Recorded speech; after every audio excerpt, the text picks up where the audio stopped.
Students हम आपको सिखाने वाले हैं जो आपका द्विघात समीकरण टॉपिक है, इसके सारे फॉर्मूलों को आप लोग 5 मिनट से कम समय में कैसे रिवाइज करेंगे इस वीडियो को देख करके। तो ध्यान से देखिए, अगर आपके पास कोई द्विघात बहुपद है ax square plus bx plus c, तो इसको आप कैसे दिखाते हैं p ऑफ x से। जब आपका p ऑफ x इक्वल हो जाए 0 के, तो ये जो आपका द्विघात बहुपद है वो क्या कहलाएगा, द्विघात समीकरण। अब आप समझिए, आपके पास कोई द्विघात समीकरण है, तो ये जो द्विघात समीकरण है जब इसको आप सॉल्व करोगे तो इसके जो मूल है, मूलों की प्रकृति क्या होगी, इसको आप कैसे जान पाओगे, इसके विविक्तर से। विविक्तर निकालने का फॉर्मूला देखिए क्या होता है, d is equal to B square minus 4ac। अब देखिए ये जो d है यही बताएगा कि मूलों की प्रकृति क्या होगी।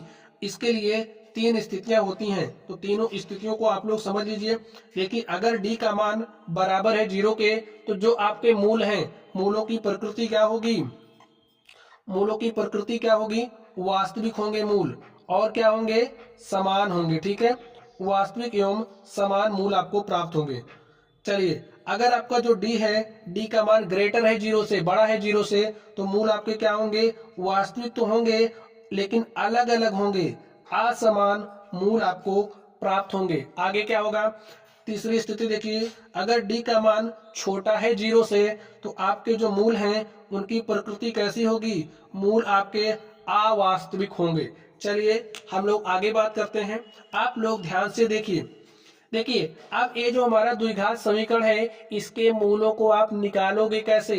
इसके मूलों को निकालने का 2 तरीका है। ठीक है, एक है गुणनखंड विधि से आप इसके मूलों को निकालें, दूसरी विधि है हमारी सूत्र। कौन सी विधि है, श्रीधराचार्य सूत्र विधि। श्रीधराचार्य फॉर्मूला क्या होता है, x इज इक्वल टू होता है minus B plus minus under root B square minus 4ac upon में 2a। आप लोग इस फॉर्मूले का इस्तेमाल करके भी मूलों को निकाल सकते हैं। चलिए अब हम लोग आगे बात करते हैं। तो स्टूडेंट्स आप लोगों ने मूलों को भी निकालना सीख लिया।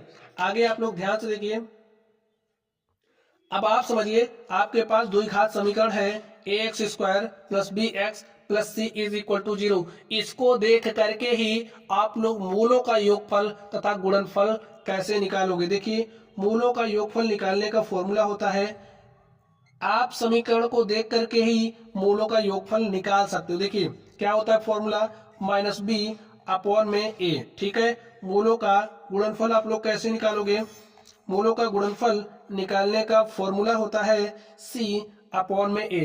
चलिए आगे बात करते हैं।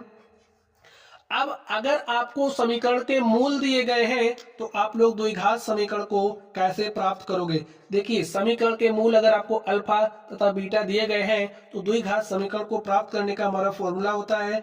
फॉर्मूला क्या है, आप लोग ध्यान से समझिए, x square minus times of alpha plus beta, यानी कि मूलों का योग इनटू में x प्लस क्या लिखोगे, मूलों का गुणनफल। मूल कौन कौन से हैं, अल्फा बीटा है, तो मूलों का गुणनफल क्या हो जाएगा, अल्फा इंटू में बीटा इज इक्वल टू 0। तो स्टूडेंट्स मूल दिए होने पर द्विघात समीकरण आप लोग इसी फॉर्मूले से प्राप्त करोगे। तो प्यारे साथियों, जैसा कि आप लोगों ने थंबनेल में देखा था, हमने आपसे कहा था कि 5 मिनट से कम समय में द्विघात समीकरण टॉपिक को आप लोग रिवाइज कैसे करोगे इस वीडियो को देख करके। तो चलिए आप लोग पढ़ते रहिए। Thank you.